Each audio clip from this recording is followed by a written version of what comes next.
Today we have lesson number 10, which will be about principal photography or production. And we're going to discuss and have a look at the typical shooting day. We'll have a look at papers and instruments that are required or sort of will be helpful during this typical shooting days. Refresh some film crew positions which are important during the production period. And we'll have a look at the essential on-set vocabulary, some interesting words and phrases. So, finally, we're into production. Before it, we were focusing on development and pre-production and went through different professions and some key positions in making the film. So, how is your perception of filmmaking changing maybe until this moment, since actually I gave you all the necessary information about the key people in film production cycle. And so what was the most interesting for you to find out about at this moment? Maybe you learned about some professions, something really exciting that you didn't know before, and now when watching films, so you will not blame or give prize only to film director, since film production is about collaboration, it's about teamwork.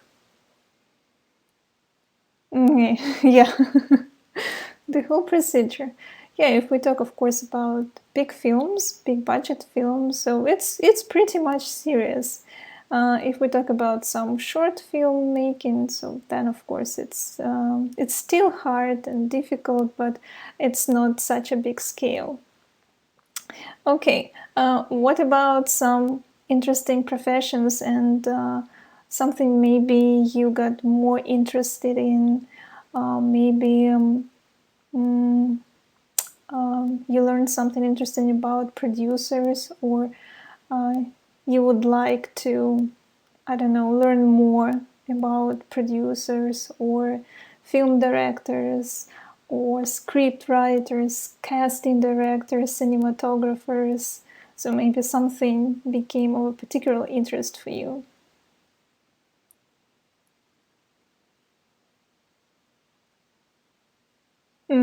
Okay. So yeah, of course, it's now you understand how actually it's really difficult to compare. And we're talking about Russian filmmaking, Russian film industry, especially nowadays. We cannot compare it really to Hollywood, because we had our system before during the Soviet time. Then everything fell apart, and actually now we're just beginning to build something new, and we still don't know how to build it, because only now we have some variety of film schools to appear where new professions can be obtained.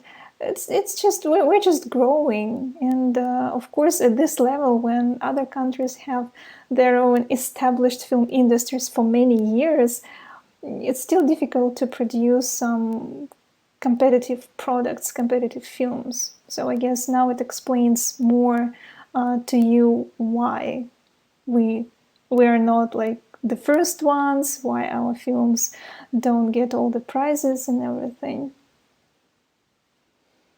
Okay, so location scout. That's quite an interesting profession, that's true.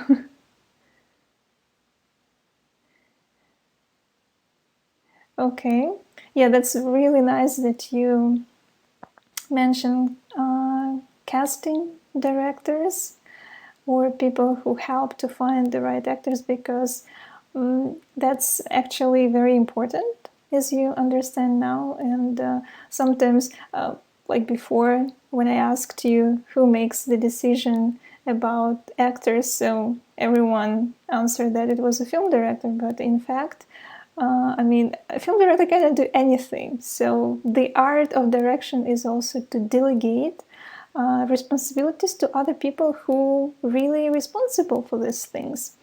And the main idea is to delegate and to trust these professionals, and actually to find these professionals so that they will be reliable, so that they will be professional, and so on and so forth.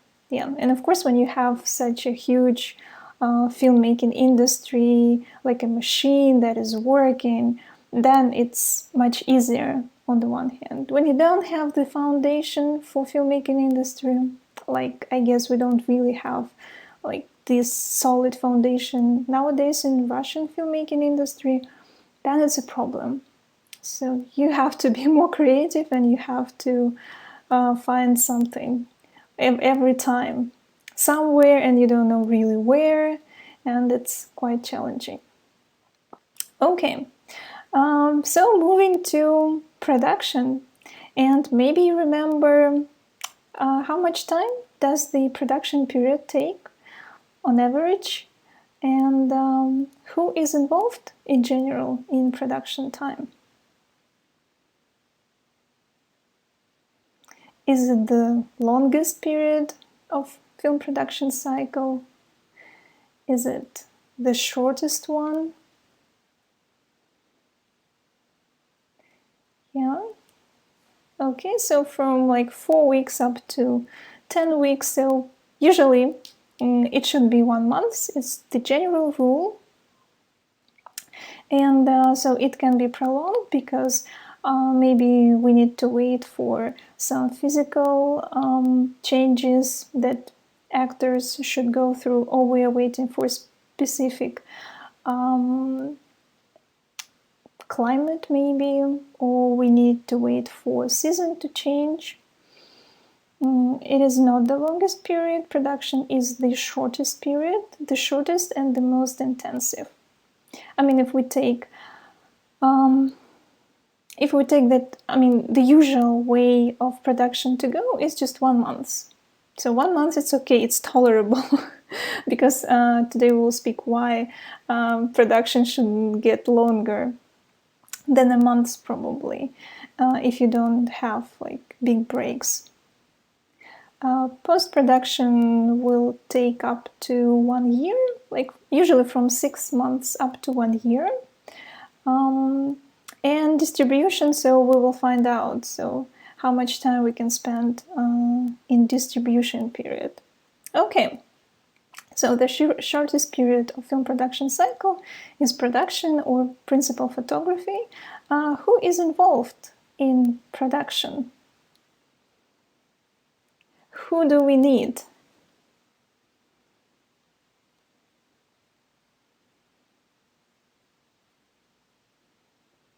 If it's the most intensive period. Actors for sure. Yeah, that's the highlight period for actors, of course. They are the stars, they are the center of production because they're actually the instruments which we work with. And whole production group. Yeah, so if we do not speak really about the post-production, considering mostly the editing group, and if we don't really speak about, in a way, like distributors, who will, of course, work with the final project already mostly, then the whole production, the whole crew is involved. So everyone is there. All the people who work during the pre-production, making the preparations for the production, so then during the production time they will work in full force. So this is how it usually happens. Okay, so usually during the production phase we don't normally hire some like key people because we already need to have the core crew and like all the people responsible. Sometimes, for example, if production feels that there will be more production assistants needed, so then they can be hired, but these are usually production assistants. Then sometimes, for example, they can mention that such person as script supervisor can be like really hired during the production time, maybe like 2 or 3 days prior to the production to start, so that to have time to read the script and then just jump into production. But it's not really wise, because script supervisor needs time to get used to the crew and especially to film director, so that to have some preparation talk, so that to understand the behavior of film director and how to communicate within the group, because script supervisor will be quite a key person during production period. Do you remember the role of script supervisor? Why is this person so important?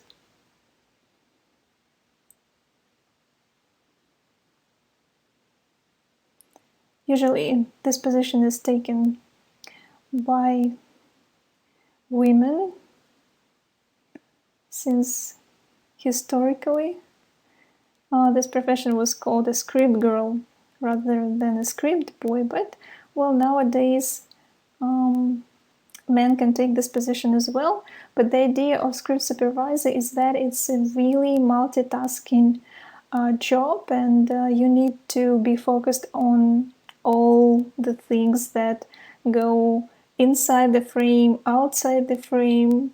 So sometimes this person is also called continuity person. So does this ring the bell?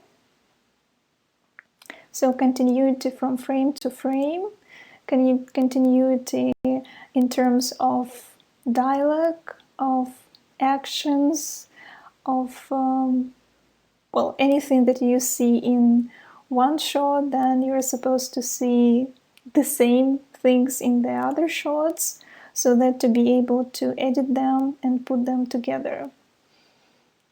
And especially with props. So continuity person or script supervisor is responsible for the same props to appear in the frame. Of course, props assistant should really watch for this too, but anyway, so it's better for script supervisor to be ready. Yeah, so anyway, during this production period, there can be script supervisor hired, but well, it's better to have this person a little bit prior, maybe a week or even 2 before production starts. Of course, it's the question of money, because all people should be paid day by day and everything like that. There can be also another person hired during the production time as property master. So this is the person who really looks for and after different props in the frame. So different assistant directors and still photographers. So these are special photographers who make photos that are called behind the scenes. It's already promotion step, it's promotion marketing. It is sort of a part of distribution as well, since this interesting information, what's happening during the production time and how they film some scenes or where they film, so how the actors look or what types of actors are engaged in this film. So everything is sort of like all about fan people, and of course these materials can only contribute to film distribution, especially if we speak about some famous films or trilogies or sequels and everything like that. And at this stage also we need already an editor, though this person is a key person during the post-production time, because he or she will edit the film. But sometimes editing process already starts during the production time, so that to see that everything is going fine with the material shot and it can be edited. And if it's not, then some very quick actions should be taken, so that maybe to reshoot some material if it's spoiled or if it's not really a working material. And editor, together with the film director and cinematographer and of course producers, so if they need to change some shooting schedule, so they already need to understand how to do it. And also sound editors. So we're not talking anymore about sound mixers involved, since sound mixers, of course, already involved. But we need to talk with sound editors, because these people will edit the sound separately. So picture editor will deal with images mostly, and separate people, sound editors, so they will see how to edit different soundtracks together. And it's better to have this person during production time, because it will save you time actually and money, though you will have to pay these people already during the production time, but maybe you will make fewer mistakes and you will be more prepared for the post-production time and period, since post-production is quite expensive as well. Of course, production is the most expensive period, but the fewer mistakes you will do during this production time, the better. So, and of course, very important communication, since while the crew is on the set or in different locations shooting, production office makes sure that everything is fine with the equipment, with the people who are working or whom we need to, for example, invite to the project again, then speaking with the studio, speaking with the distributors. So communication is, of course, very crucial during this period. What should we know about the typical shooting day?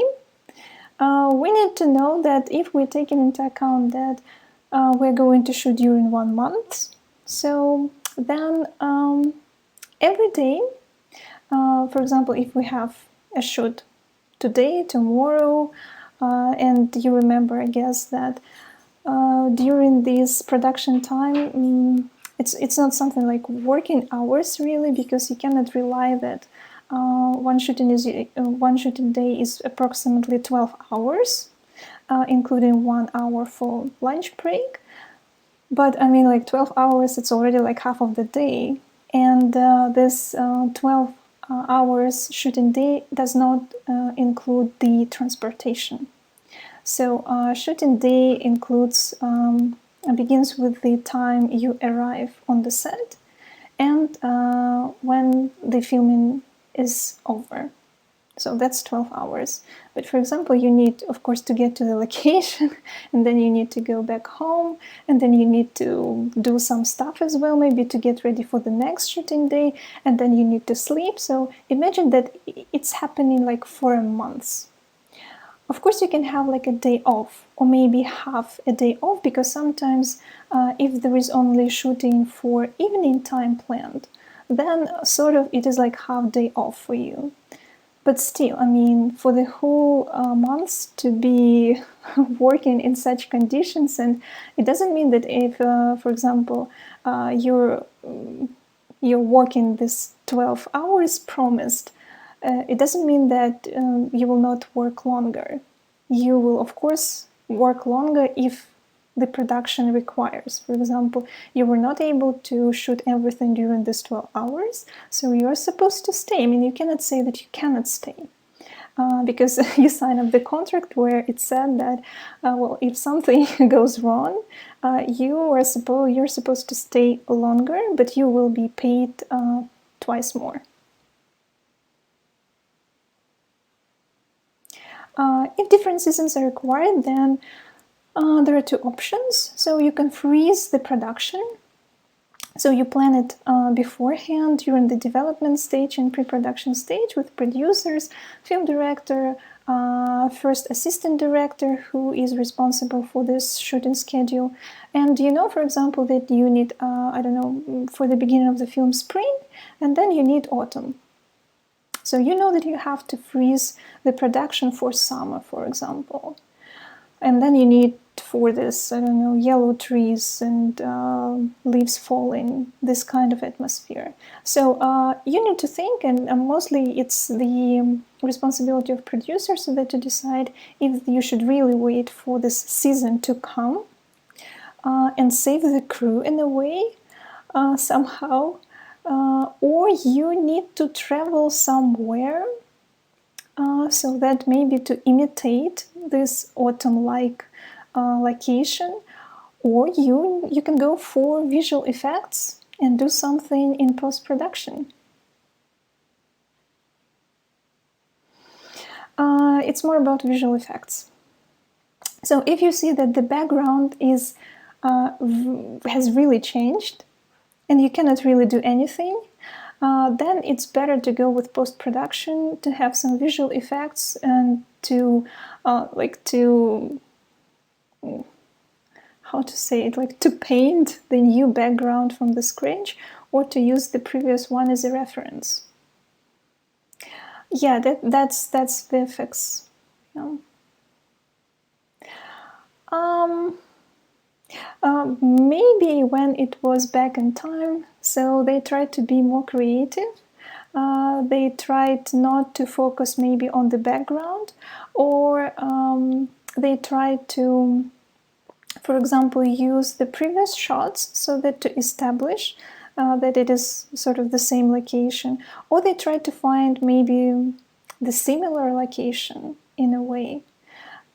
But sometimes they can play with the audience so that not to stress the location too much, so that the audience doesn't really understand that something went wrong and it's a different location.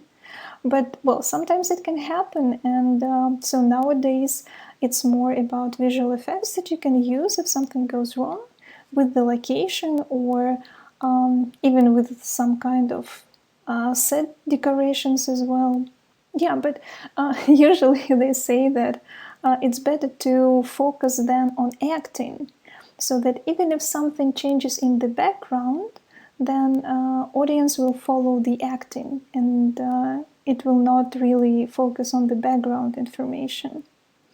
Even if some problems are happening in the front with even acting and actors, for example, props changed dramatically, or something happened even like to actors, I mean, maybe even physically, and you know that you cannot really change it, still they try to make the film anyway and hope for the best.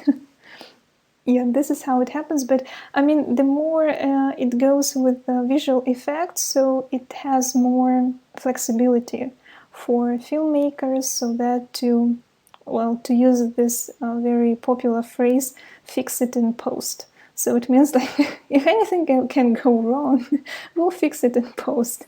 So we can actually like make like entire new film in post production. Yeah, this is how it works. So, speaking about this everyday shooting, like almost every day, even if you have like one day off, which you're actually supposed to have. For example, you're shooting for the whole month, and you know that you need to give at least one day off to the crew, because people will be exhausted, and it will be no use for film shooting anyway. Very important document that is needed for everyday shoot is called call sheet. It's actually the time for this or that crew member to appear on the set.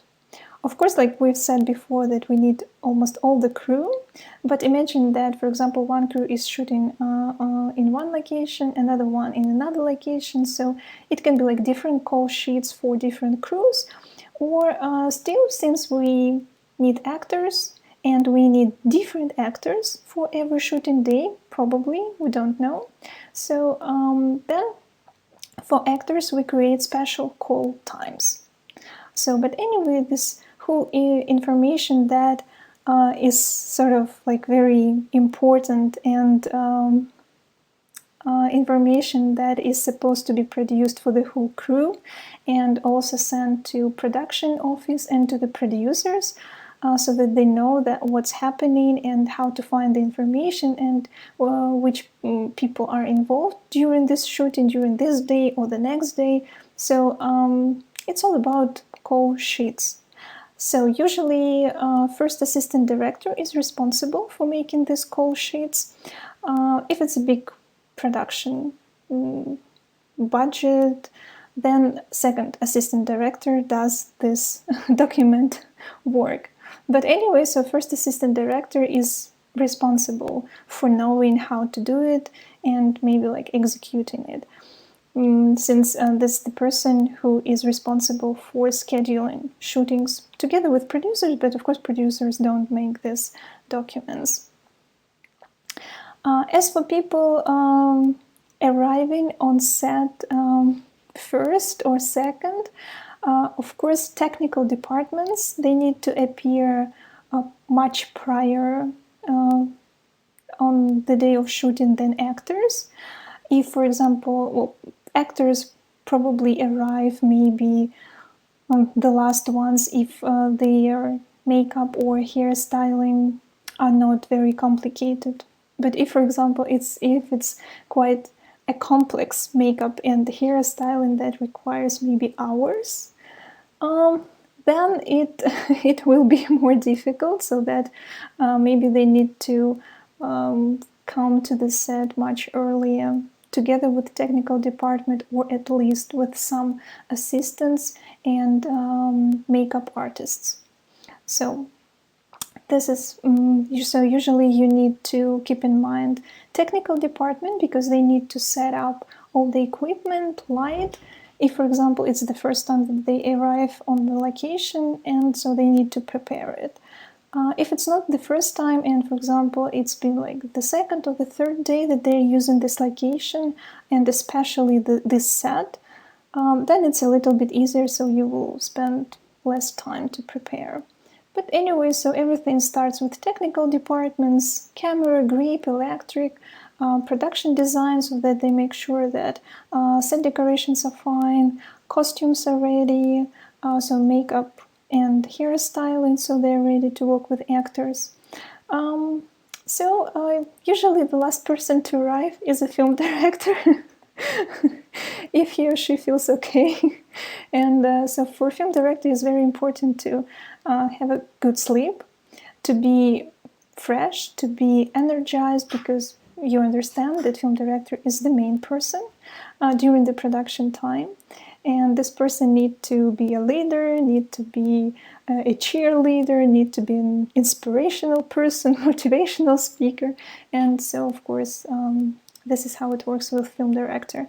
So he or she usually arrives sort of the last one, but still needs time to check that everything is fine, greet the crew, have a chat with actors, so but be this communicative person, so that to give a little bit of attention to everyone, and then start to shoot.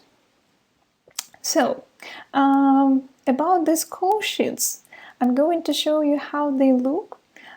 They are not so maybe will be visible, but I will show you the examples on the slides first, and then I'll show you the video with the explanation. So this is sort of like a standard template. There is no strict template that you can use for call sheets, so this is how it usually looks like. Here you have information about the production, most important contacts.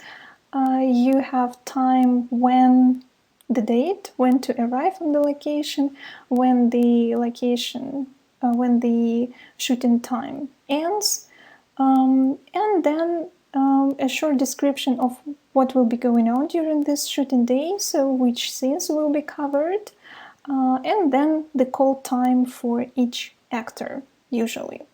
So on this slide, you will see that this is just a template without any information field, actually. So this one is some existing call sheet for one of the James Bond's movies.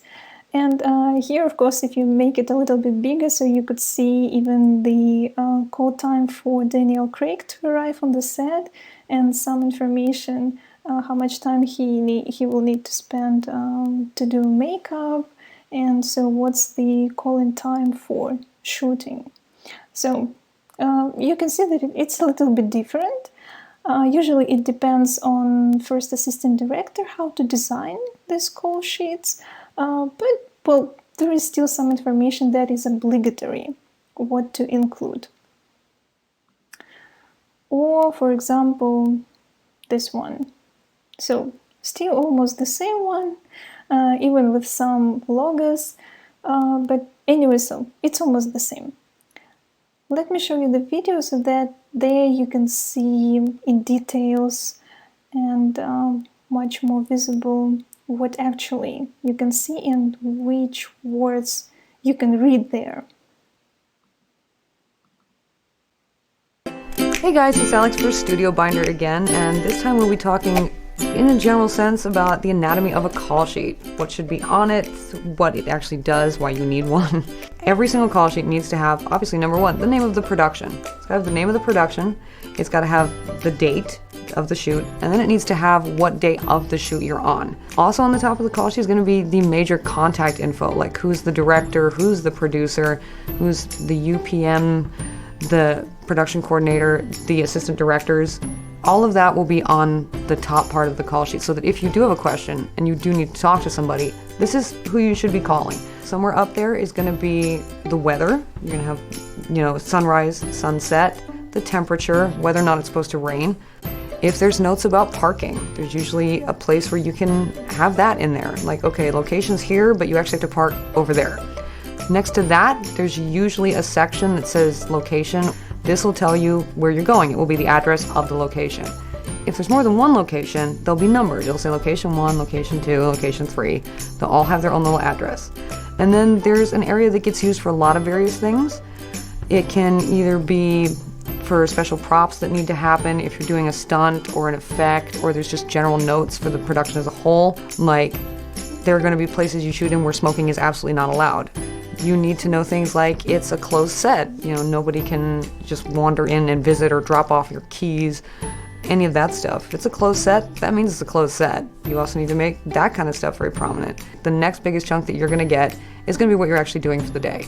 Whether it's a commercial or a feature or whatever, there's going to be a little breakdown. It's going to tell you a description of the scene, if it's a day or a night shot, how long it is in the page count, which gives you a good guess of how long it's going to take to film it, and who's actually in it.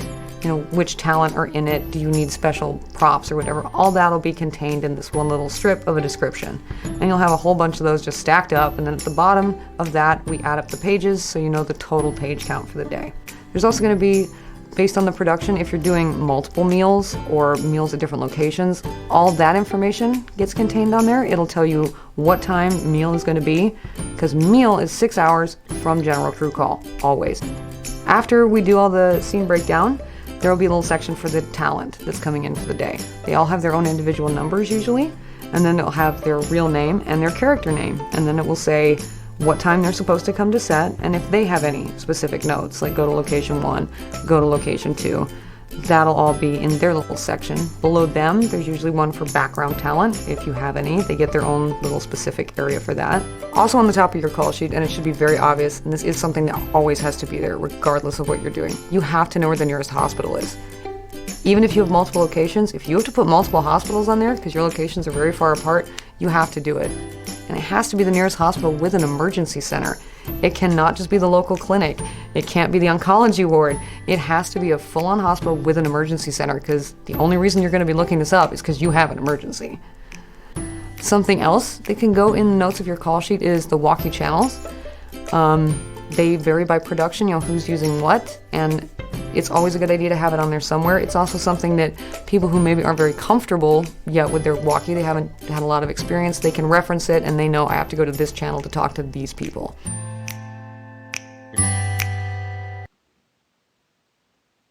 So I think that was quite a detailed representation of call sheet and what usually you're supposed to have. Do you have any questions before I ask you questions about some interesting information presented on this particular call sheet from the video? So maybe some information was maybe it puzzled to you, so why it is supposed to be mentioned, since it was quite detailed. But like most of the same information you are expecting to see on Russian call sheets as well. Maybe not really about the hospital, never thought and never seen such information on Russian call sheets, even like examples of them. We don't really care about hospitals, I guess, nearby, because the insurance system is different. I mean, for Hollywood productions, it's a must to have insurance, and insurance especially for all the actors and crew members, because you don't know what may go wrong and during the production time. So special people are responsible for the safety and security of all the people involved. So it's much more responsibility than, for example, during some Russian film production as well.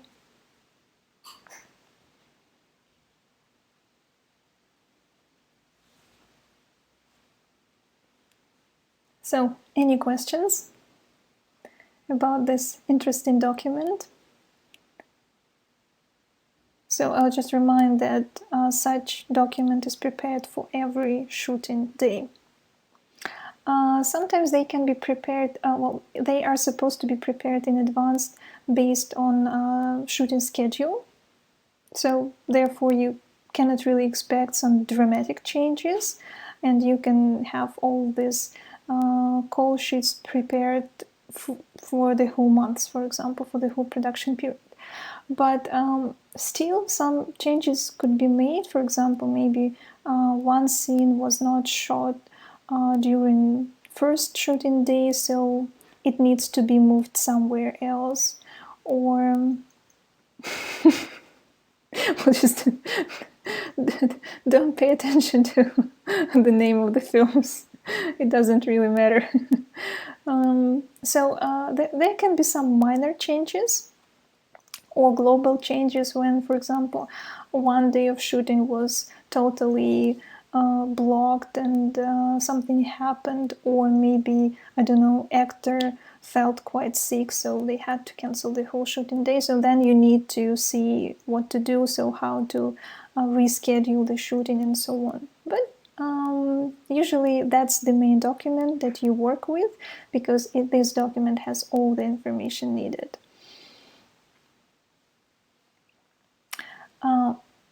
Well, the idea of food on the set, so you're supposed to have like small breakfast when you arrive on the set, because, for example, usually shooting day starts very early, maybe 7 in the morning, or sometimes 6 in the morning, or maybe even sometimes earlier.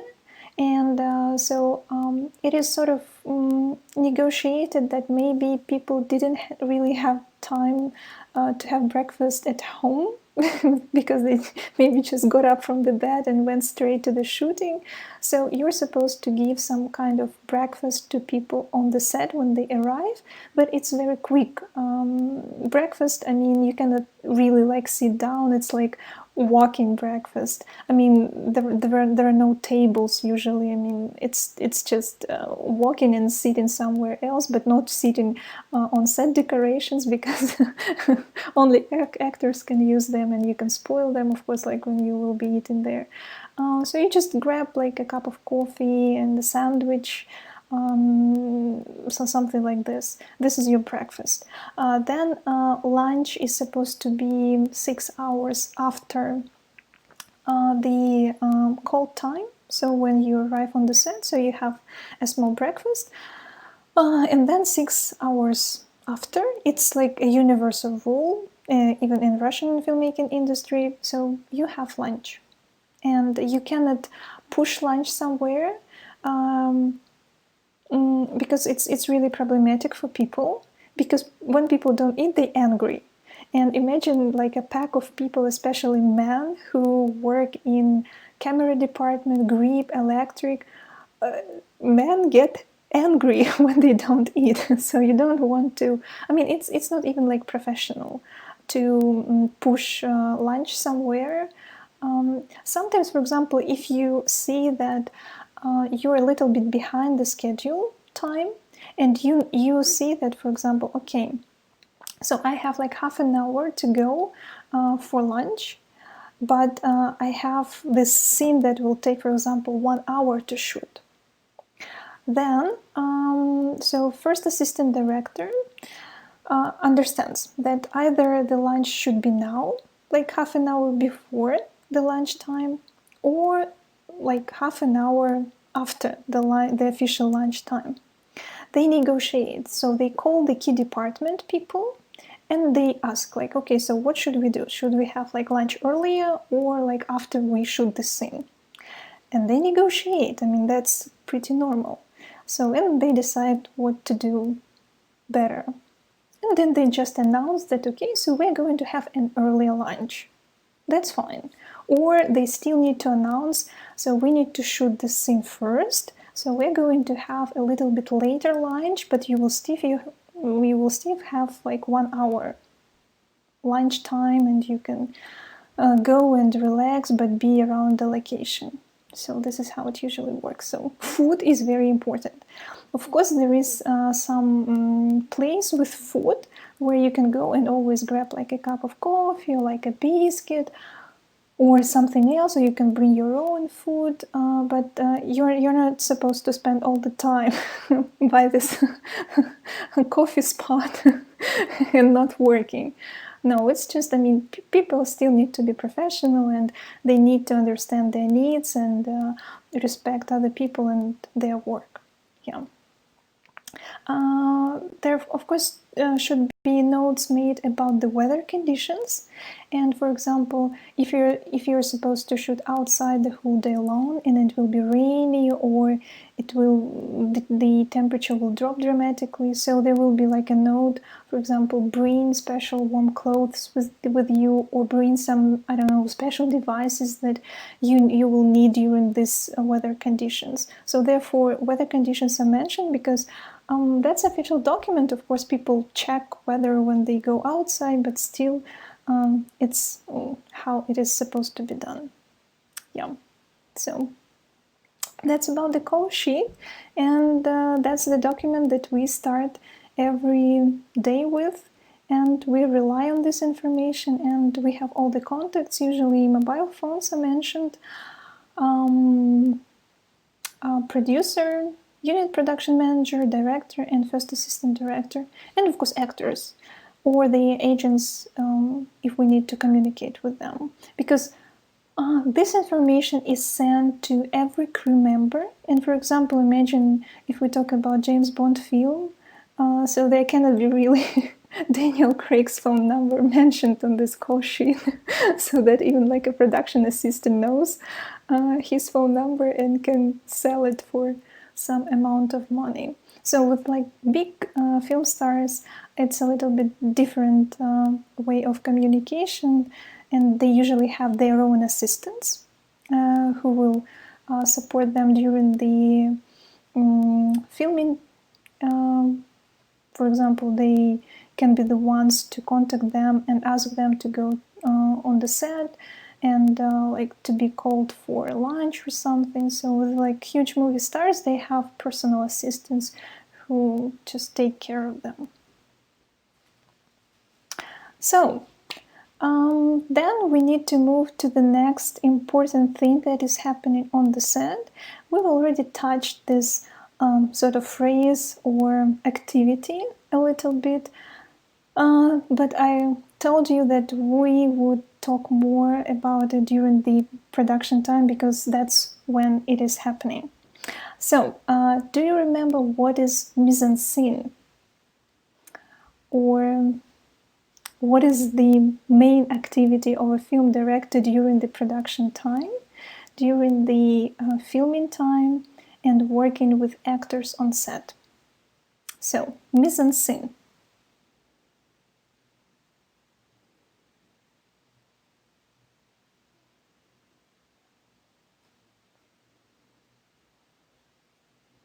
It's a French word, French expression,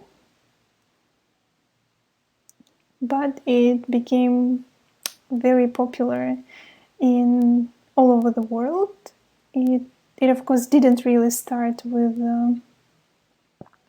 filmmaking. It started much earlier with theater. Well, a film director is a psychologist, that's for sure. Okay, if we're not going to be more poetic but very down to earth, so mise en scene, it's about placing actors somewhere, somewhere in the frame and tell them how to move. If not speaking about filmmaking, but speaking about theater and stage, so that's where all this mise en scene thing started to develop. Even during theater performance, actors need to collaborate with each other and they need to move on the stage. And they have rules how to move so that to develop the scene and so that to help the director to go on with the story. Of course, stage at the theater is a little bit different from the stage in filmmaking, since it's a different one. We don't really have the audience right away when we're filming the scene, but still the same rules apply. But keeping in mind that not all the stage is visible, and while filmmaking, we're dealing with shots and different sizes of shots and different angles of shots. Therefore, a film director asks and tells actors how to move in this particular shot, in this particular frame, what to do. Director of photography helps as well, since we need to know the distance, we need to know how the light will shine on the actors, and what are the sizes of frames so that to be in focus, for example, and so on and so forth. So on the one hand, it is technical aspect. On the other hand, it needs to be artistic aspect, since you cannot really just move the actor and tell him like go there and grab a glass of water, then come here. But usually, like from the very beginning, it sounds really like this. So with mise en scene, it's really directly talking actors where to go and what to do. Actors need to collaborate not only with each other, but of course mostly with each other, but also with some props on the set.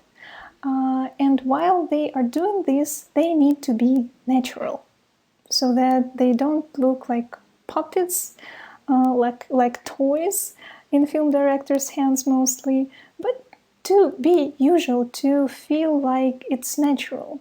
And I guess the crucial skill for actor is to pretend that everything that is happening on the set, no matter how fake it might seem, it's natural. So the engagement with other people in this role and with different objects on the set, so it's natural. So this is mise en scene. Another word for mise en scene, which is more popular and less problematic, is called blocking. So usually what a film director does during the production, he or she blocks the scene. So to block the scene means to tell the actors what to do in this particular scene or in this particular frame. First, this term was introduced in 19th century by a theater director, so it comes again from the theater, by Sir Mr. Gilbert. He used small objects, like miniatures that replaced actors, and he was just moving these objects on like a special desk or place so that to show the actors how to move. So in a way it was like sort of maybe children's play or something, or like a small theater play. But anyway, it was visual and it was much more understandable for him and for the actors how to move. So you can use these both terms. You can use the term to block the scene, and it's, I guess, more popular, or you can use the expression mise en scene, but it is the same. still used and in theater and in film. And I'm going to show you some educational video. First, why blocking or mise-en-scène is so important, and actually what a film director needs to keep in mind so that to place an actor in the frame and tell him or her what to do. So pay attention to this educational video so that after it you will be able to sport the art of direction and art of blocking of this or that film director, because every film director has his or her own style how to block the scene.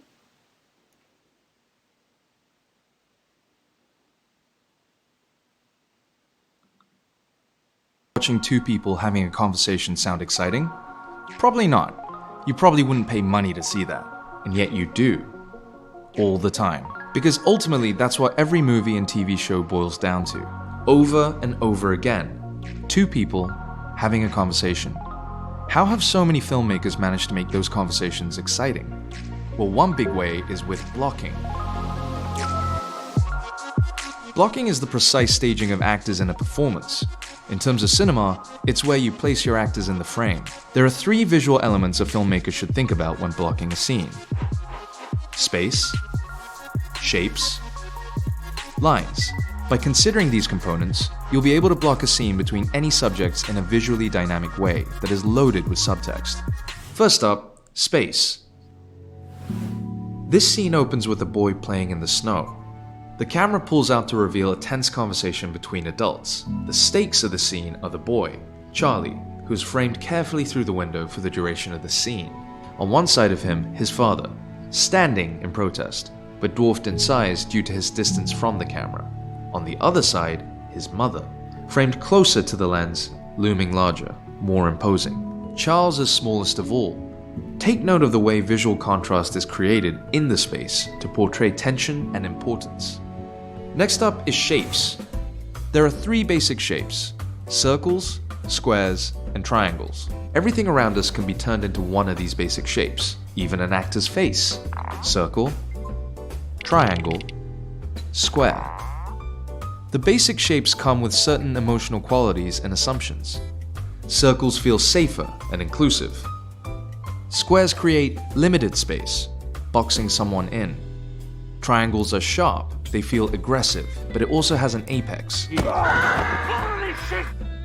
Let's watch this scene from Guardians of the Galaxy. James Gunn carefully framed his subjects to form a triangle pointing to Groot. The moment is played for a joke. The conversation happens, while important action is staged behind it. You definitely need to get that last. When you're looking through your frame, identify the basic shapes and bear in mind the emotional connotations of each and where they direct the viewer's eye. We've covered shapes, and shapes are formed by lines.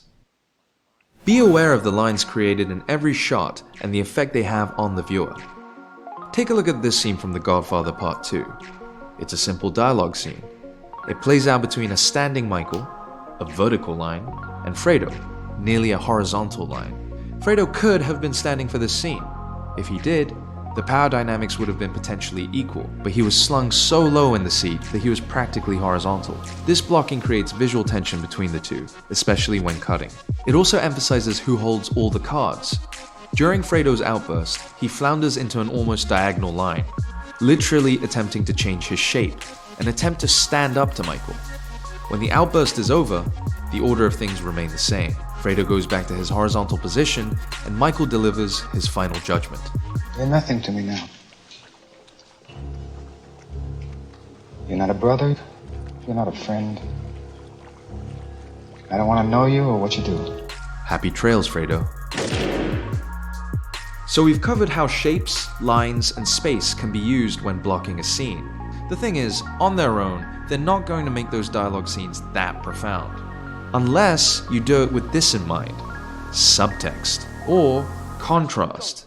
By contrasting your blocking with what's being said or done, you create an underlying meaning. It's also a personal statement about the band itself. Hey, Paul! can start to reveal the real story. And it's not only for viewers. Communicating subtext through blocking guides your actors, your DP, and the art director towards your vision. Blocking tells us what the characters are really up to, what they really mean, what's really going on. That's what makes blocking so important to a story. A good way to plan your blocking is with a storyboard. Think about what the characters are saying in the script, and then incorporate that into your blocking with storyboard software like Studio Binder. And the next time you're having a conversation in real life, pay attention to the way you stand, or sit, or move, or lie down like Fredo. You might be surprised. See you in the next video.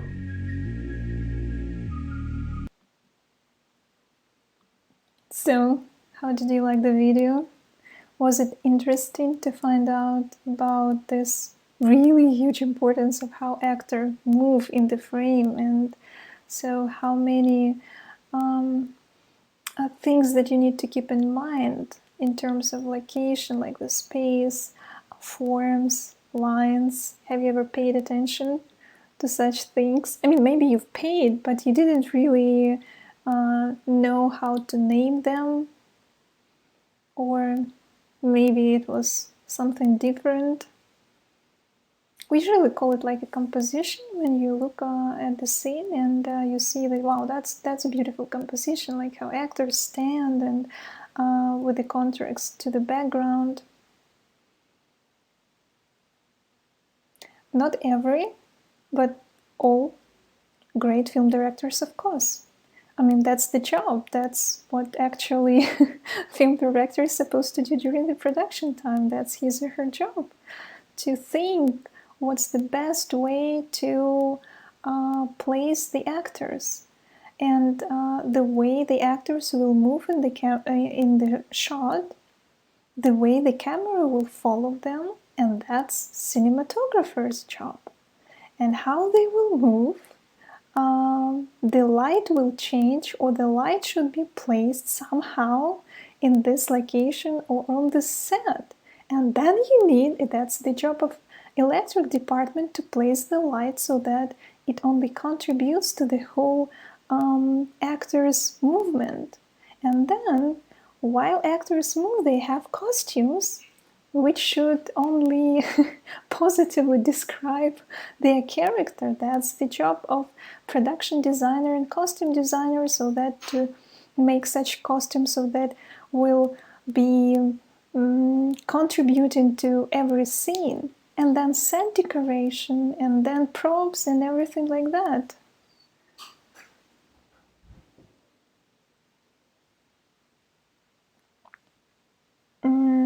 Well, it doesn't mean that you have always see the same forms or lines maybe that film director wants you to see. No, I mean, of course, film director wants you to see this and wants you to read the subtext, because the last word, which was about the subtext that film director implies into the scene blocking, it gives just you, when you start seeing such things, when you see, okay, oh, he plays the actor so that to have this form or to have this line so that it contributes to, for example, space limits, or on the contrary, space freedom, something like that. It's subconscious, and film director also tries to work with your subconscious as well.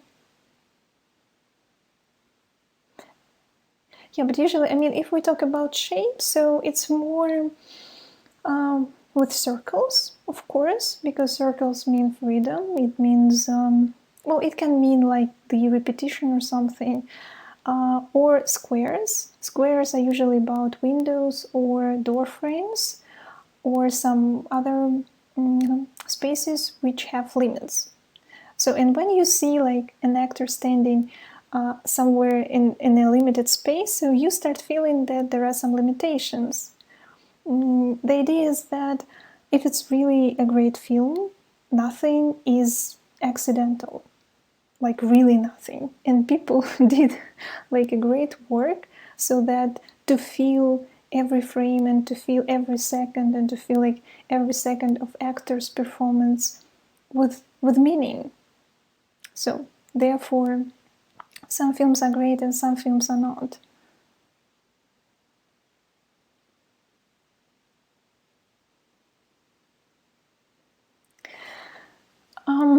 They have references with green screen. Of course, they imagine what there will be.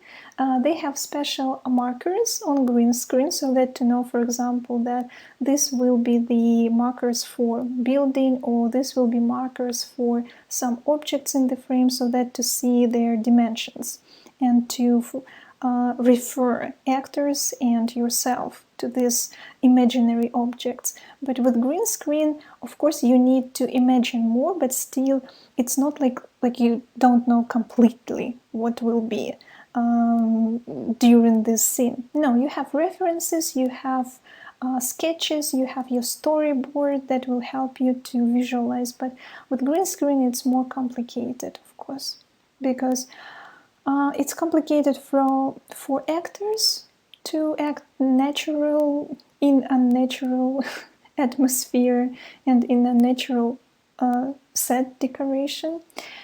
It's difficult for cinematographer because it limits his or her mostly decisions about light, because with green screen you cannot really set up the light that you want, because it will not be the same as you will see it in post-production. So with light setup, you will have to do everything in post-production. So it will be like sort of fake setup light. Yeah. So therefore, in a way, people like filmmakers don't really like green screens, but when they don't have another option, so they have to go with green screen. And that's why filmmakers and film directors and actors and cinematographers, they prefer natural, like real sets, because that's already the whole information that you need, and the whole atmosphere and decorations that will appear, and you're working right now with them. That's the thing. Yeah, so that's about blocking or mise-en-scene, and I hope that next time you watch some film, try to pay attention, but watch some good film. Probably one of the most iconic film directors who paid like enormous effort to blocking is Tarkovsky. He really, some people blame that he really worked with actors as they were puppets for him, because he told them how where to stand for how much time, then to turn their heads or something like that. So they were like robots for him. But if you watch this, and he's also famous for continuous long shots, but if you watch like every scene, and each scene could last up to 10 minutes, I mean, that's difficult. I mean, just imagine to have actors playing for 10 minutes, to have camera moving and stressing all this subtext, for example, keeping in mind the blocking, keeping in mind shapes, different space, lines, and like every frame that you see in his film, it's just perfect. I mean, from all the aspects, it's perfect. So pay attention to Tarkovsky, he is the genius of blocking. Oh, did you like Palm Springs?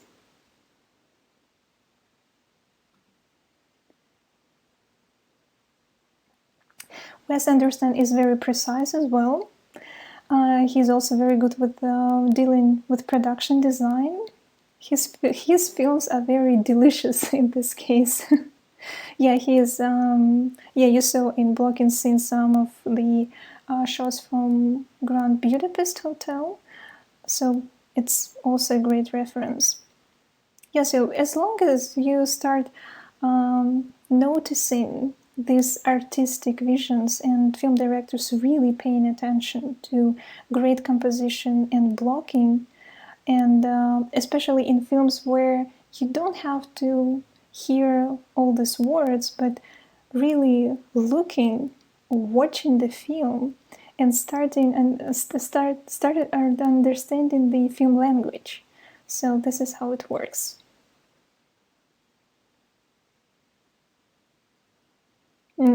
Okay. Yeah, I agree. Okay, now we move into the probably most popular and famous phrases that are usually associated with production. Maybe you can help me. So which of these phrases that we usually hear or tell during the production time when we want to start shooting, and film director needs to say something so that to start camera. What else? There are 3 words.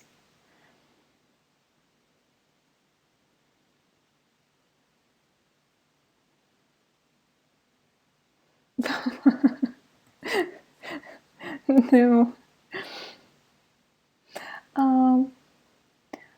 Motor, it will be for Russian variant. So in Russia we say motor.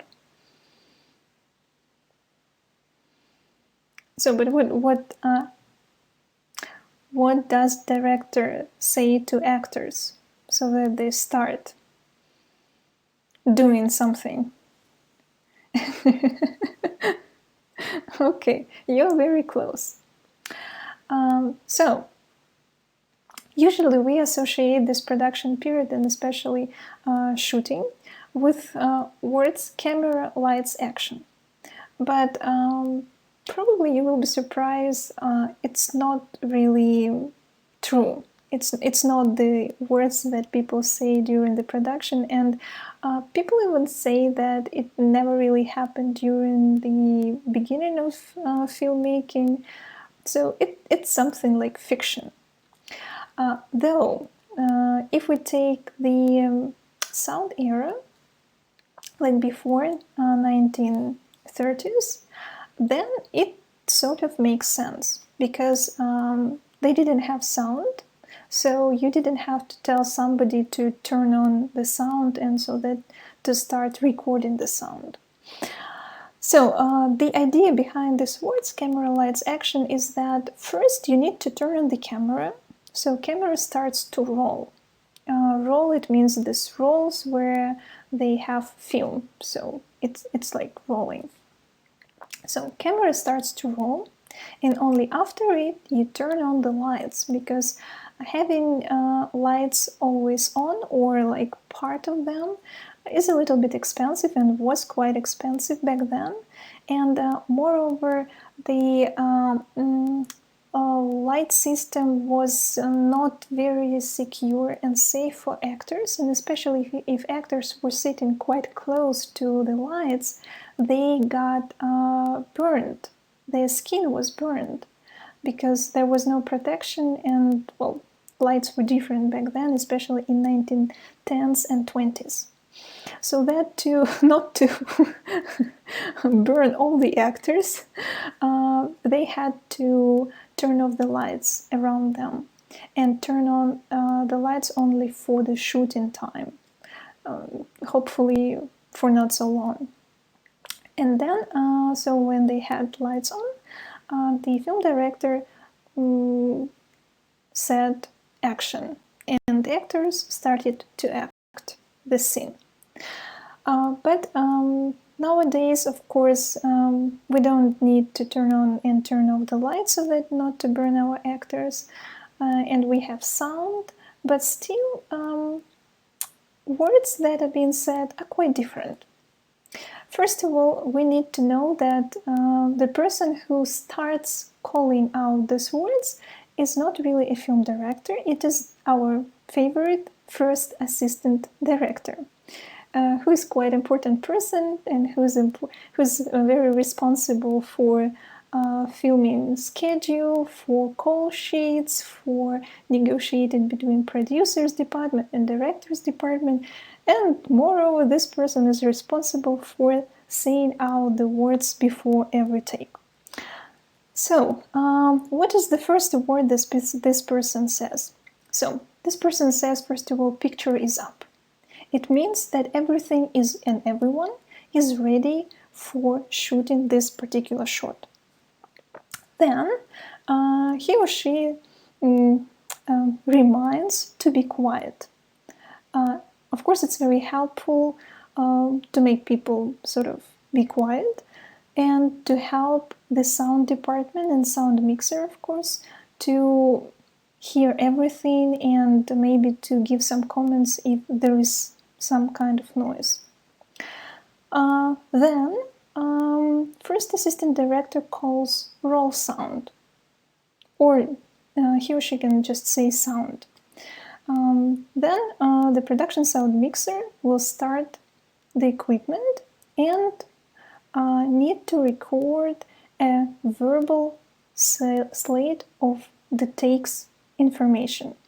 So he or she can just say some information about this particular shot that will be recorded. And so that to confirm that everything is fine with the sound, the sound mixer says sound speed or just speed.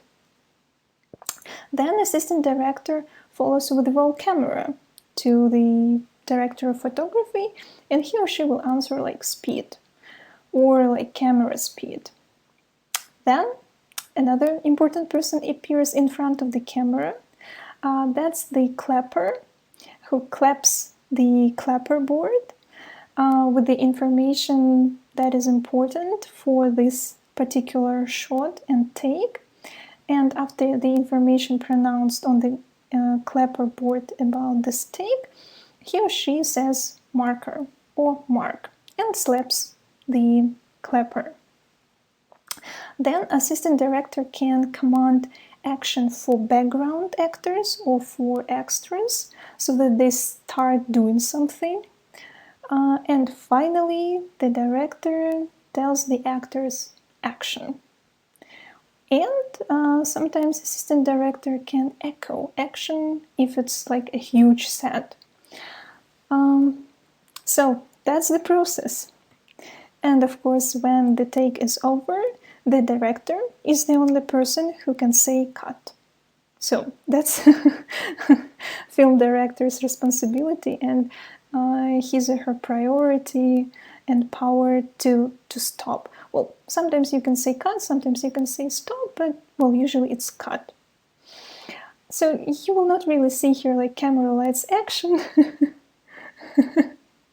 Well, that's why I'm telling you that lights were for this silent era period when they didn't have sound, but they had lights which they needed to turn on right after they started the camera.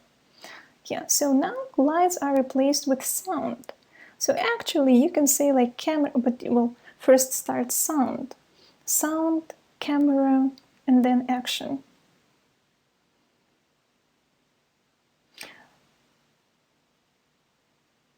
Okay, so now I will show you how it works in real time.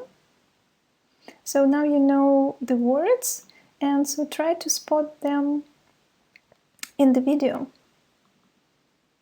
On set for the last day of shooting for the Hulu show, and one of the things that we wanted to show you is everything that has to happen before the director can call action. So the more and more film sets you're on, you're going to notice that what you call out before action kind of changes depending on the production or the crew. But in the end, the entire goal is the same, which is to get every department on the same page, let the actors kind of settle in, get everyone ready so there's going to be no interruptions later on. Want to do a camera rehearsal or you want to try it? I'm ready to go. Okay. Alright guys, we're going to try a picture on this. Let's get everybody one, please. Alright guys, pictures up. Pictures up! Pictures up! Let's roll sound. Rolling! Rolling! Sound speeds. Camera speeds. 2. Awesome. Take 2. Mark. Set up. Ready? Set. And action!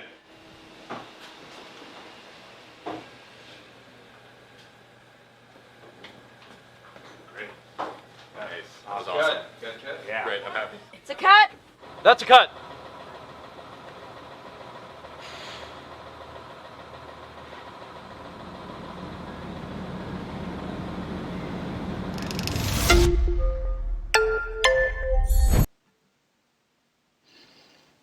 So you heard actually a few people saying picture is up and then cut. These were production assistants, so why do you think they all had to say in their mics the beginning, picture is up, and the final cut?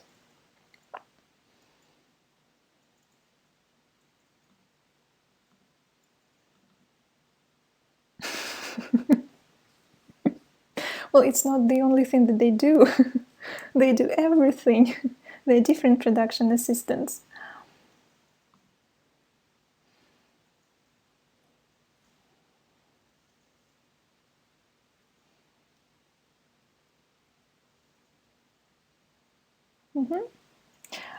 Sometimes, I mean, of course, the main crew will be always at the main filming stage, like the set.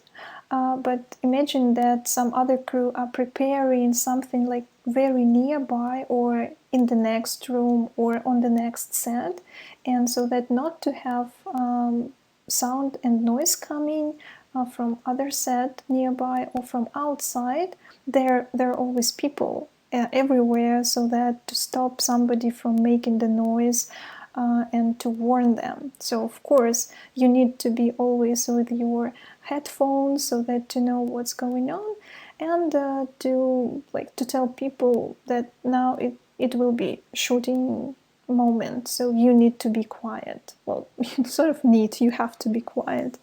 Yeah, and then it's over, so you just say cut. So everything is fine, so you can move on, for example. Yeah, so that's about communication as well. Even if it's a small production, maybe you're dealing with a scene that is exterior interior, like in this one, for example, actress is coming from outside into inside, so you need to be careful with outside. I don't know, maybe it's some kind of public street or something, so that to make sure that everything is fine from there. Yeah, so it's not about camera, lights, and action, it's about picture is up, roll sound, roll camera, and then action and cut. One more tool, which is quite important, and you have seen it in the video, which probably is like a symbol of filmmaking. So we're going to have a closer look at this tool. So what do you think I'm talking about?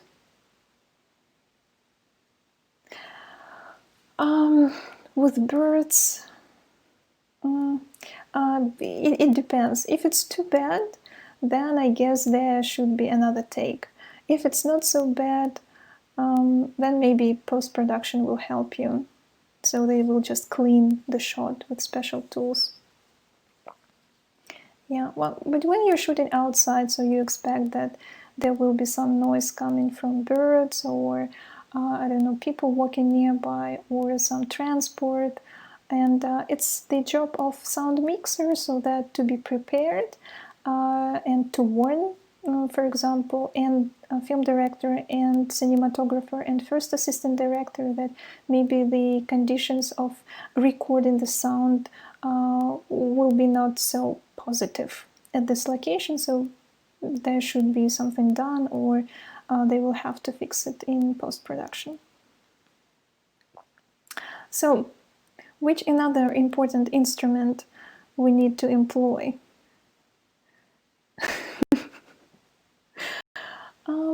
That's why you need to compare what was happening in Hollywood during 1910s and 20s, when they had to build all this enormous decoration in big scale.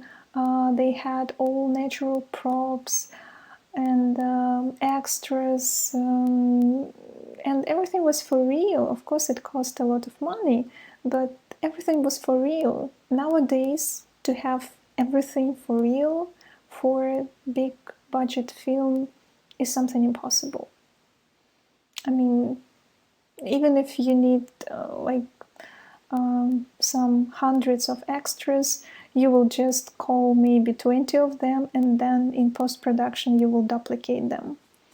This is how they make big scenes in war films. They just clone the extra actors, And for example, this is how they film some stadiums.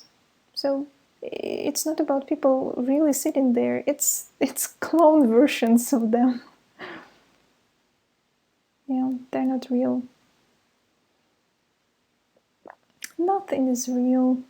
So, what is this instrument that we really need for making a film during the production time? What is this tool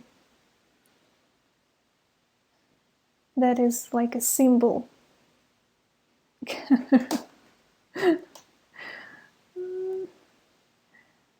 Okay. Well, camera boom, of course, they're very important, but one of the symbols besides the camera, of course, is clapperboard or slate, which we need to use for every take when we shoot the scene. A little bit of a history. So, or maybe, so do you know why do we need actually this clapperboard used for every take? What's actually the main purpose of clapperboard? Don't they have all the information needed, like in camera settings or I don't know, somewhere else? So why all this performance with clapperboard?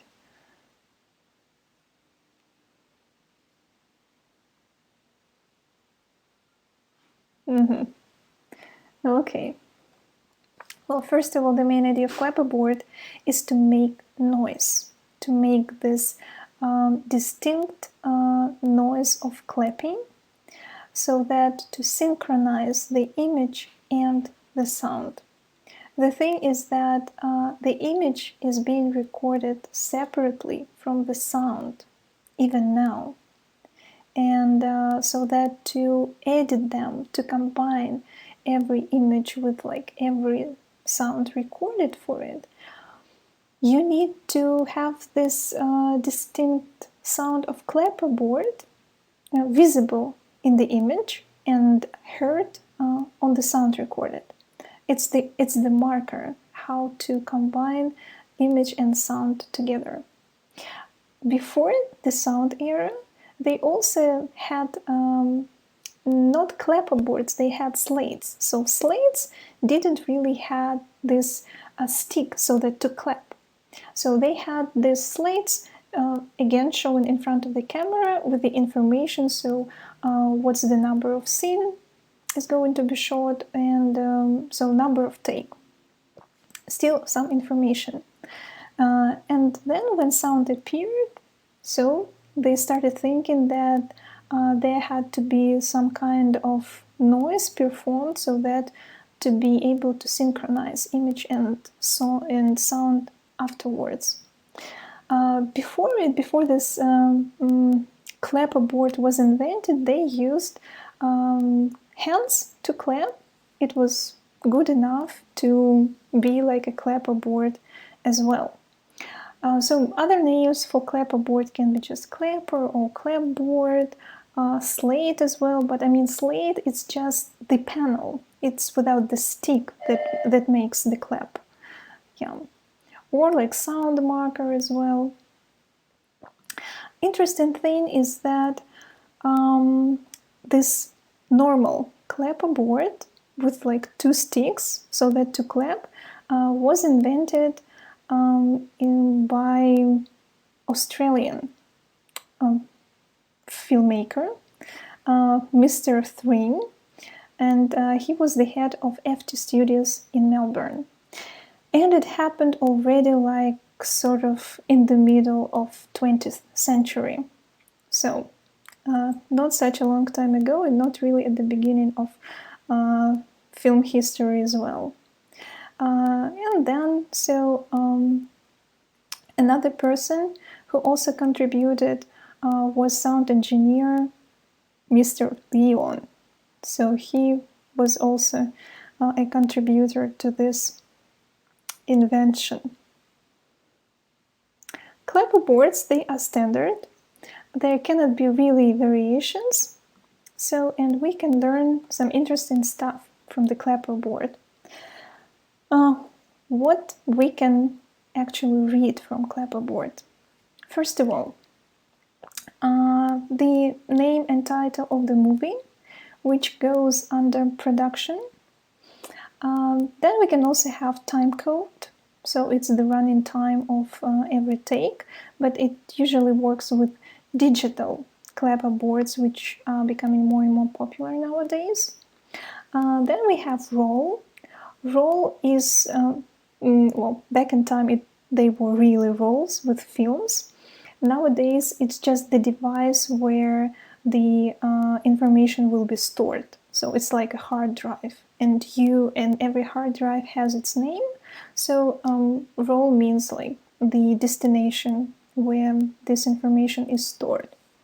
Then you have scene, so it's the number of scene and shot that you are shooting. Then the number of take. Then of course the name of the director, the name of the director of photography, and then day. Month, day, year, and so on. Also, you can circle if you're shooting during the day or night, then interior, exterior, what kind of filter you use, but it's not obligatory to have this information, but still it will be nice to have this information, especially for a cinematographer and editor. And then information about the sound. So MOS means without sound, so it's like without the sound. And sync, it means so the sound is being recorded, so synchronized. So that's how you read and decipher the slate. And I'm going to show you some famous slate, and I would like you to read to find out the information from this slate. So first of all, what's the movie? Who is the film director? When the film was shot? So here you have information on the slate. Sometimes it's a little bit blurry, and next to it you have a description. So slates or clapperboards, they can be really great souvenirs from filming, and usually they go either to museums or personal collections, because for example here you can see that this slate from this very famous movie will be sold for up to $6,000. Yeah. Shooting inside, outside.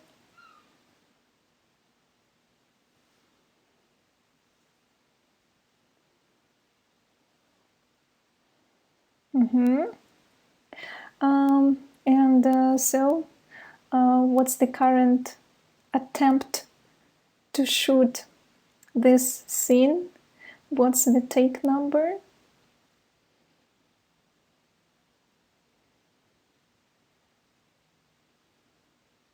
Fourth, yeah. Well, so here you can have also sound.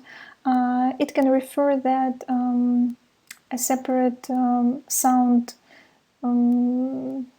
is being recorded on some device, which number is 6, for example. As for scene, if you have letters in scene, so it can refer either to the shot size, so A is the close-up, then you go to B, which is like a middle one, and then C is like full shot, for example. But I mean, for every production you have like a specific code what to put on the slate, and so the first assistant director, script supervisor, and second assistant camera, who is responsible for clapperboard, or who is clapperboard person, so he or she should know. And so how it works in real life. I'm going to teach you how to slate. So the main purpose of a slate is for syncing sound. So you can see visually, you can see the slate clicks together, and then the waveform, you can see the spike. So you would match those two things up in post. Now, there's a lot of information on a slate. You have your roll, which is which card or which reel of film you're on. You have your scene, which is which scene of the film you're shooting. Take, which is which take you're using. If it's MOS, it means there is no sound being recorded. And you would slate by putting your hand in here so that the editor can tell, oh, there's no sound. I don't need to look for it. It's not lost. And everyone is kind of on the same page all at once.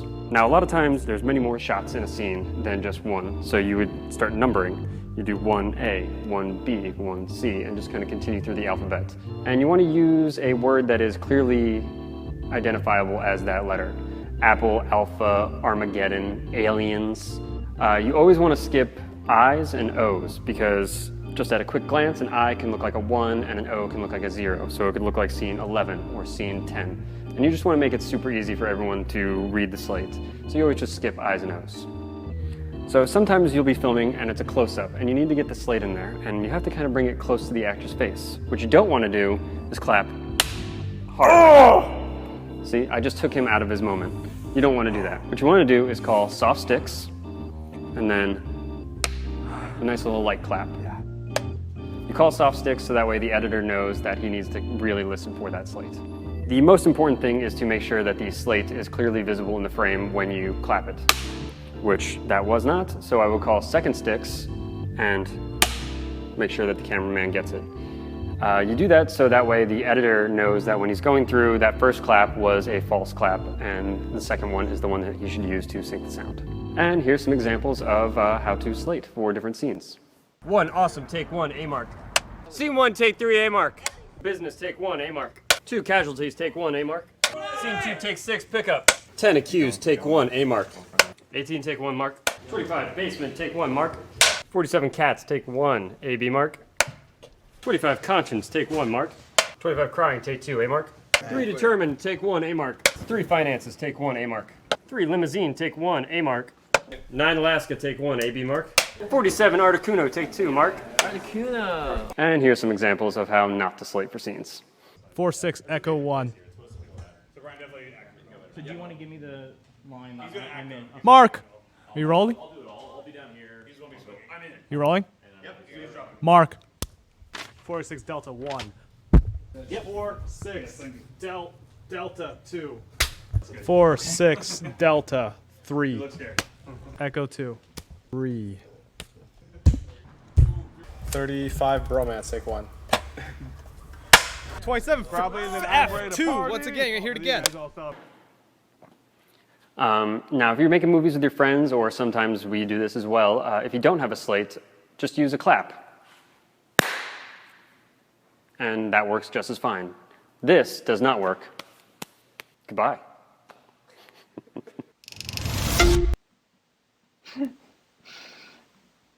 So, did you learn how to properly slate and how to not to slate?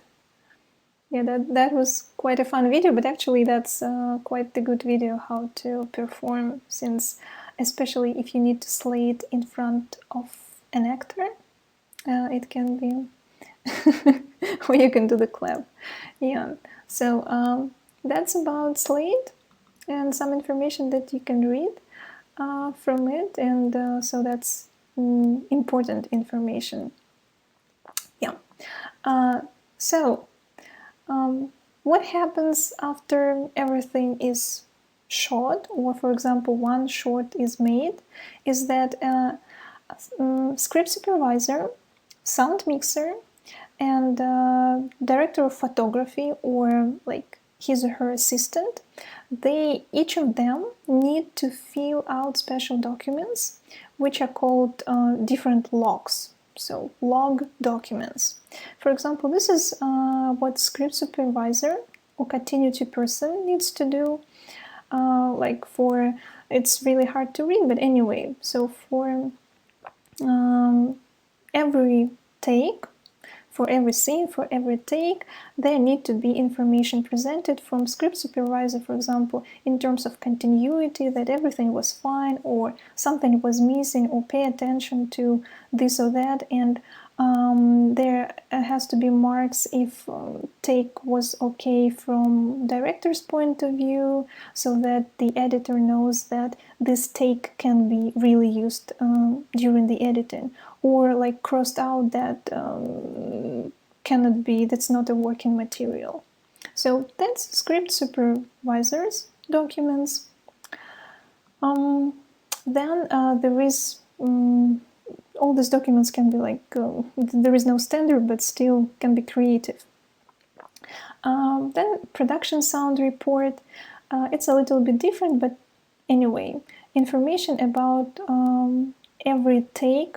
For example, here it's like scene 5A and numbers of takes. So when and the title of the soundtrack, some notes. And so how the sound was recorded, like boom, then the microphone like on Paddington, and then the characters, for example. So, and this is how it works for sound mixers. So sound mixer usually well, that's new information for you. Yeah. And the separate document for camera department, it's this one is a little bit more complicated since it deals with different equipment, camera lenses, filters, and so on and so forth. But anyway, for every take, there is a special document that has to be filled for camera department as well. So that to have this information, it's the documents that need to be presented in production office. These documents needed to be presented to film producers, to sponsors and everything. So this is some kind of like progress documents during the production time. Yeah.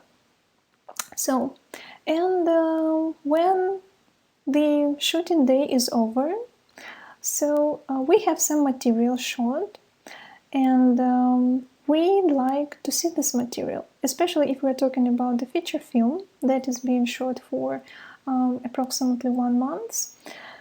We need to track that everything is fine, so we need to check so-called dailies. So dailies are this raw, unedited footage shot during different shooting days. And of course, when it was about film and not about digital filmmaking, some takes had to be sent to print so that film director, cinematographer, sometimes actors and producers can review the material from this or that shooting day, so that to make sure that everything is fine, everyone is happy with the material, or to identify some problems, like to visually see what's wrong and to be able to change something. Of course, now you can understand that it's being quite intense, especially if you're like working the whole shooting day, you're shooting for 12 hours, then you need to wait for dailies to be shown to you. Then you need to go home, then you need to have some kind of sleep, and the next day you need to be back to the shooting set or location, and it starts over and over again. So nowadays it becomes more automatic, and sometimes you can even have editors department on location while you're shooting, so they're like sitting nearby, and they're already having and getting this material shot, and they have the information, for example, which take film director liked the best, and so after it, film director can view the shot and actually see that everything is fine, and film editor is already involved, and film editor can see how to edit the film later or this scene. So it becomes more active already during the production stage. Sometimes these dailies can be called rushes because you rush to make them, and so therefore they become daily rushes. It's quite common practice, and it's only about positive sides, since it's better to have material now than to wait until post-production to see the material. But it's a question of how a person can manage all of this work during the production period, to be concentrated on filming, and then being able to review the material, being able to cope with maybe some problems that were identified, or become much happier that everything is fine. So, but usually about viewing these dailies, it's about film directors, cinematographer, actors, if we need to show them that everything is fine or there is a problem, and producers. Yeah. It happens every day, mostly. And when the whole production period is over, and it is the last day of shooting after the whole months, I guess you can imagine that after such an intensive collaboration, people get closer. Maybe people really start loving each other or hating each other. It depends on the production. But in a way, so people become like a team, and they have to end their journey at the stage. And on the last day of shooting, if it's really like the last day of shooting, they say it's a wrap, and they throw a wrap party. It means that they will say goodbye to each other, because the next stage is post-production, and post-production is a different stage involving some part of the previous crew, but already acquiring the post-production team. But usually the wrap party is really to say goodbye to actors. And this practice, since actors will not really contribute to film anymore unless maybe some reshootings or dubbing the film and then promotion, but I mean this crew spirit and crew atmosphere will be over. And this practice started since like the early filmmaking history, and they say that maybe wrap means wind, reel, and print. Keeping in mind that how it was with film cameras, so it means that you had to rewind the roll, the reel, and then send it to print. But well, some people say that it's not true, and this this phrase appeared much later with this film industry. But anyway, nowadays, so everyone is waiting for this wrap party, so that to celebrate the ending of film production period, and then looking forward to film release and film festivals. So that's probably the most exciting moment. And I'm going to show you how it was done during one of the long-lasting film productions.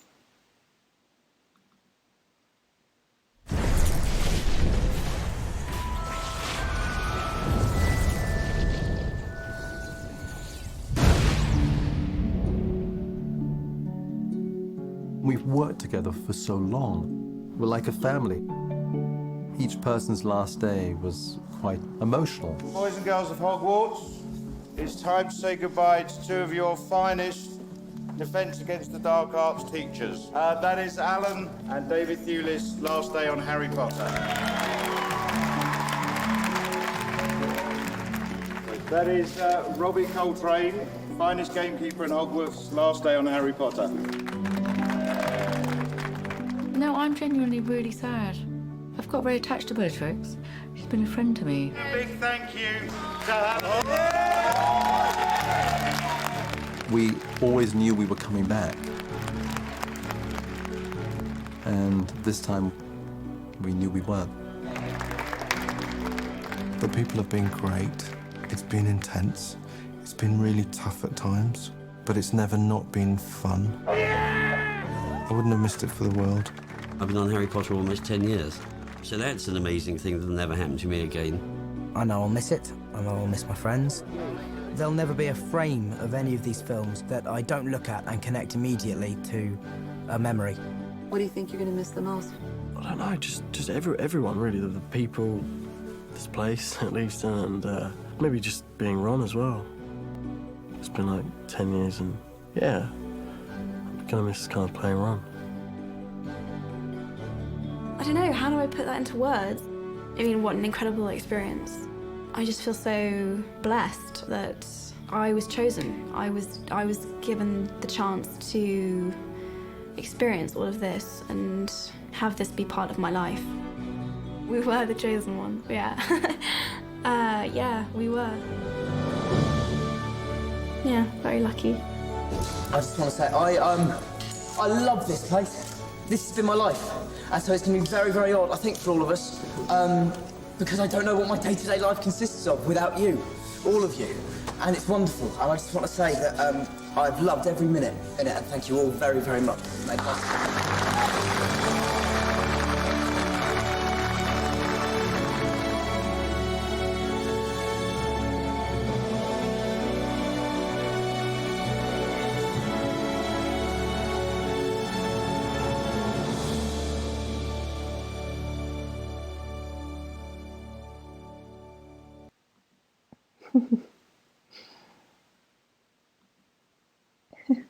So that was a wrap party, or like the last shooting day on Harry Potter, which lasted for 10 years, and especially the main characters, they grew up while shooting this film. Well, you should listen to his voice. He has this British accent. I mean, like all actors, they have British accent. But anyway, yeah. So this is how it happens. It's quite an emotional moment, especially if you have been shooting film for like 10 years. You can take any trilogy and maybe The Lord of the Rings or Game of Thrones. So it's the same. I mean, it's not just one film. It's like a huge journey. Yeah, so, but it's a wrap. Yeah. So what I'd like you to recommend to watch, as usual, I'm still recommending to watch how Blade Runner was made.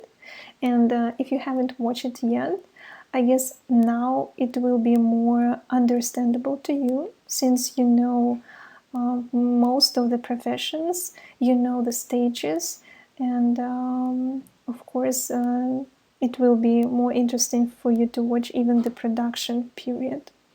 And of course Hearts of Darkness, Filmmakers Apocalypse by Francis Ford Coppola is another version of how to make a film. Still recommend. Yeah, if you haven't watched them yet, it's really time finally to watch these great documentaries about great films being made one day. And this is the end of our production period. We are going to the next stage. Next time we will talk about post-production. We will talk about editing techniques, what is raw cut, what is final cut. We will talk again about music and sound, but already from post-production point of view. Of course, we will talk about visual effects and CGI and color grading. So next lesson will be more visual than this one, and I hope that you will learn something interesting about post-production as well, since I guess post-production is the most popular stage nowadays, since now you know that everything can be fixed in post, and the whole film can be fixed in post-production. Yeah. Do you have any questions about the production period or some other questions about filmmaking. Well, if you want to get used to some interesting voices of like actors, maybe you watched the films only with Russian dubbing, you can go on YouTube and find interviews so that to hear the real voice. That will be interesting. Yeah, especially Daniel Craig. Oh no, Daniel Radcliffe and Daniel Craig has also an interesting voice. Okay, then I guess I will see you next time on Thursday. And there are only 2 lessons left, and they're very interesting: post-production and distribution.